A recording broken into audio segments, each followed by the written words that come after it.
shafi na 5 a cikin babi na 2. Shafi na 5 ƙididdigan Ingilishi. Kowane baƙi na haruffan Hausa a haɗe da dukkan wasula.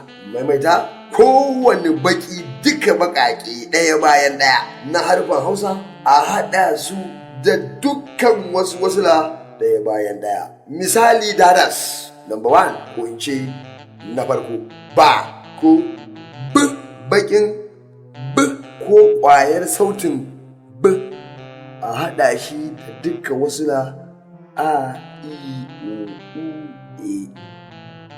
In ka haɗa b da dukkan wasula na a da i da o da u da e guda 5 za ka samu ba, bi, bo, bu, be.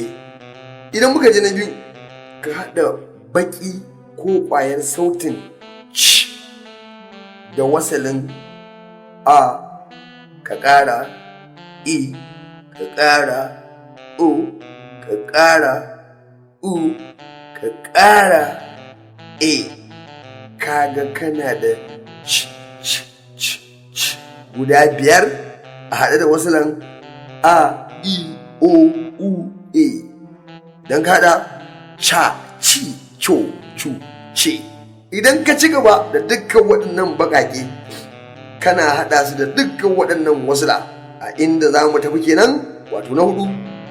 Sai ka fara na 3, da, di, do, du, de, fa, fi, fo, fu, fe, ga, gi, go, gu, ge, ha, hi, ho, hu, he, ka, ki, ko, ku, ke, ja, ji, jo, ju, je, la, li, lo, lu, le, ma, mi, mo, mu, me, na, ni, no, nu, ne, ka, ki, ko, ku, ke, la, li, lo, lu, le, pa, pi, po, pu, pe, ma, mi, mo, mu, me, na, ni, no, nu, ne, pa, pi, po, pu, pe, ka, ki, ko, ku, ke, ra, ri, ro, ru, re, sa, si, so, su, se, ta, ti, to, tu, te, wa, wi, wo, wu, we, ya, yu, yu, yu, ye. A ƙarshe, in ka haɗa ƙwayar sautin z ko baƙin z da duka wasalin a, i, o, u, e, zai baka za, zi, zo, zu, ze. Masu karatu